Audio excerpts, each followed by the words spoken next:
Let's watch.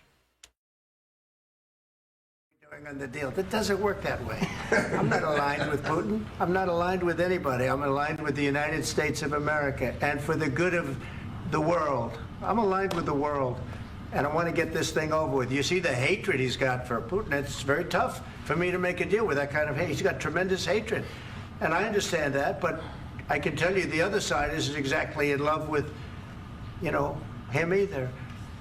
So it's not a question of alignment. I'm aligned with the world. I want to get the thing set. I'm aligned with Europe. I want to see if we can get this thing done. You want me to be tough? I could be tougher than any human being you've ever seen. I'd be so tough.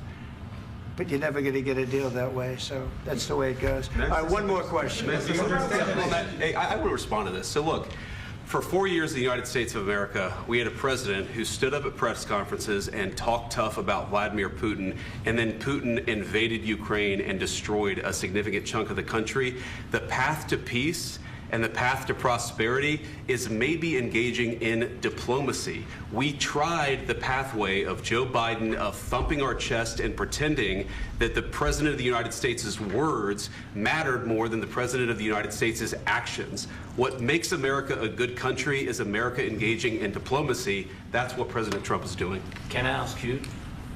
Sure. Yeah? Yeah. Okay. So he occupied our parts, big parts of Ukraine, parts of East and Crimea. So he occupied it on 2014. So during a lot of years, so I'm not speaking about just Biden, but those time was Obama, then President Obama, then President Trump, then President Biden, now President Trump, and God bless, now President Trump will stop him. But during 2014, nobody stopped him. He just occupied and took. He killed people. You know what the contact 2015. 2014. 2014 and 2014. 2014. Yeah. So I was not here. Yeah, but that's exactly right. Yes, but during 2014 till 2022, the situation the same. The people have been dying on the contact line. Nobody stopped him. You know that we had conversations with him, a lot of conversations, my bilateral conversation, and we signed with him, me, like a new president. In 2019, I signed with him the deal. I signed with him, Macron and Merkel, we signed ceasefire. Ceasefire, all of them told me that he will never go. We signed him with gas contract.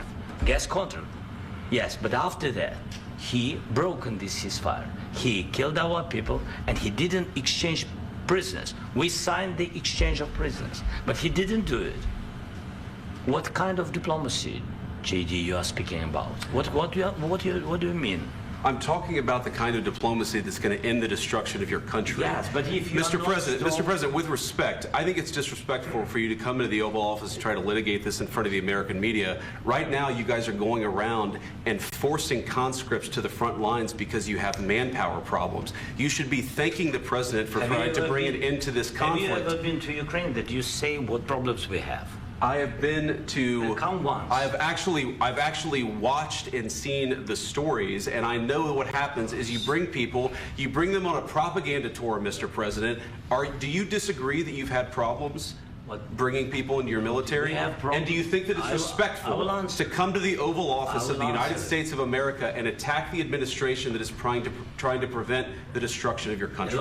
A lot of questions. Let's start from the beginning. Sure. First of all, Hey everyone, welcome back to Conservative Chronicle. Today we have a jaw-dropping video that's going to leave you speechless. It's an explosive moment between Donald Trump and Ukraine's President Volodymyr Zelenskyy in the Oval Office. What went down during this tense meeting? What was said? And what could it mean for the future of diplomacy and the ongoing war in Ukraine? But before we dive in, don't forget to hit that subscribe button for more political updates and insider stories. Let's jump into it. So, here's where the drama kicks off. We see President Trump making a clear statement about his stance, saying he's not aligned with Putin, but rather with the United States and the world. He talks about how diplomacy is key to ending the conflict, but Zelenskyy immediately hits back. He brings up Russia's actions in 2014 when they took Crimea, and how no one stopped them back then. And it's clear from this point on that the tension is building fast. Zelenskyy calls out the previous U.S. administrations for failing to stop Russia's aggression in Ukraine and explains the dire situation his country has faced for years. But here's the catch. Trump challenges him, asking why Ukraine hasn't shown more gratitude for the massive military support the U.S. has provided. Trump argues that without that aid, Ukraine would have been done within days. But how does Zelenskyy respond? Trump doubles down, bringing up his own past dealings with Putin, claiming that Putin respected him, unlike under Biden or Obama. He even says that Russia wouldn't have broken ceasefire agreements with him. Trump starts stressing that Zelenskyy needs to be thankful for U.S. The war, everybody has problems. Even you, but you have nice ocean and don't feel now, but you will feel it in the future. God bless. You don't know that. God bless. You don't God know bless. that. You will not have war. Don't tell us what we're going to feel. We're trying to solve a problem. Don't tell us what we're going to feel. I'm not telling you. Because I'm you're in no answering on position this to question. dictate that. That's Remember exactly what this. you're doing. You're in no position to dictate what we're going to feel. We're going to feel very good. You will feel influence. We're going to feel very good and very strong. You will feel influence. You're right now not in a very good position. You've allowed yourself to be in a very bad position, and he happens to be right about it. From the very beginning of the war. You're not in a good position. I You don't have the cards right now. With us, you start having not playing cards. cards. Right now, you don't. I'm very You're playing serious, cards. Mr. President. You're I'm playing very cards. serious. You're I'm gambling the with the president lives in of war. millions of people. You think- You're gambling with World War III. what you're You're speaking gambling about? with What you're World speaking War about? III. And what you're doing is very disrespectful to the country, this country, I'm that's with all back to respect to you, your far country. more than a lot of people said very they respect. should have. Have you said thank you once? This A lot entire of meeting? times. No, in this Even entire meeting, today. have you said thank Even you? today. You went to Pennsylvania and campaigned for the opposition in October. Offer some words of appreciation for the United States what of you're speaking America about. and the president who's trying to save your country. Please, you think that if you will speak very loudly about the war, you He's can... not speaking loudly. He's not Yeah. speaking loudly. Your country's Can I- in big can I- trouble. can I Wait a answer? minute. No, Can you've I done a lot answer? of talking. Your country is in big trouble. I know. You're not winning. I know. You're not winning this.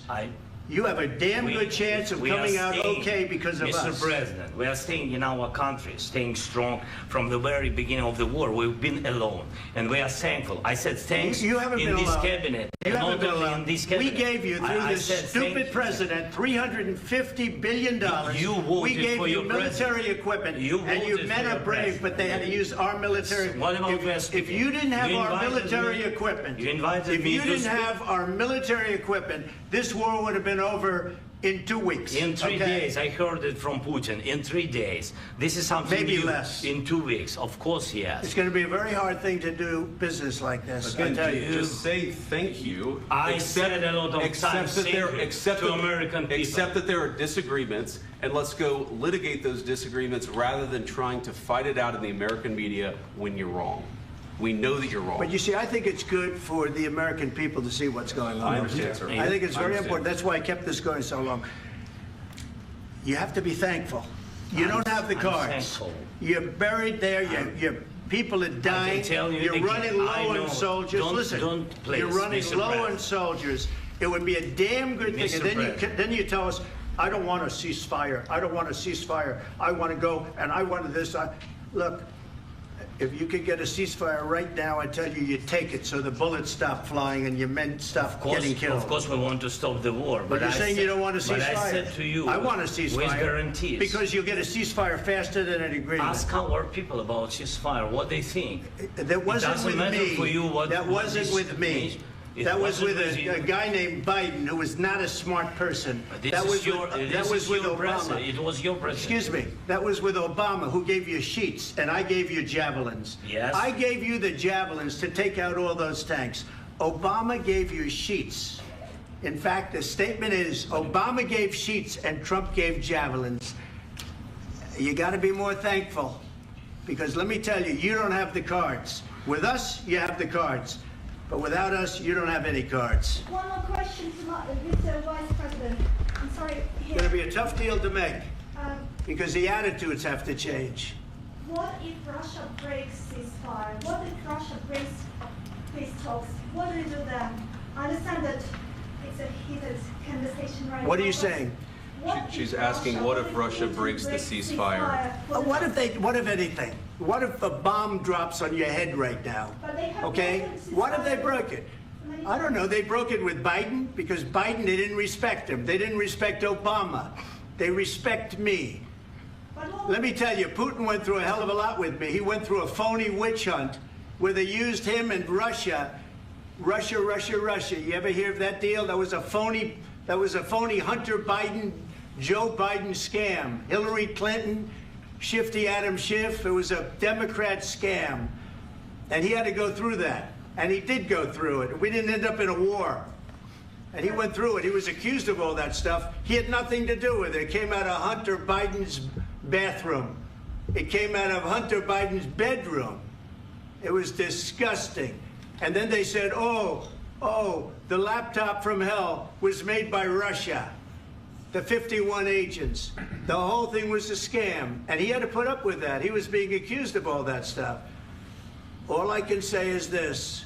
He might have broken deals with Obama and Bush, and he might have broken them with Biden. He did, maybe. Maybe he didn't. I don't know what happened. But he didn't break them with me. He wants to make a deal. I don't know if you can make a deal. The problem is, I've empowered you to be a tough guy.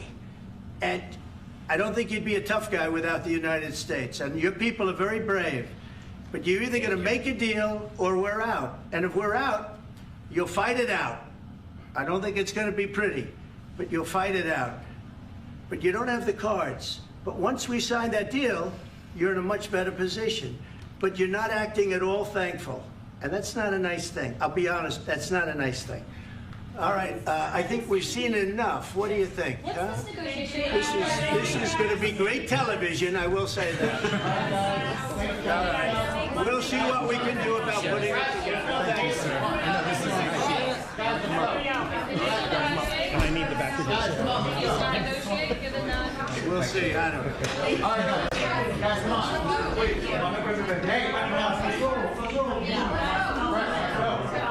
Guys, come on. U.S. help, and this is where things really heat up.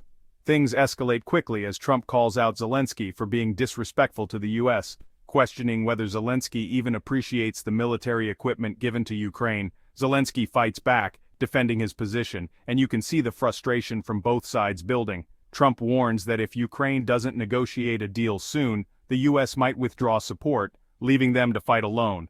Zelenskyy stands firm, but you can feel the weight of Trump's words. Is this a turning point for U.S.-Ukraine relations? We'll have to wait and see. Do you agree with Trump's stance, or do you think Zelenskyy had a point? Let us know in the comments below. And again, don't forget to subscribe for more updates on this ongoing saga. Thanks for watching, and I'll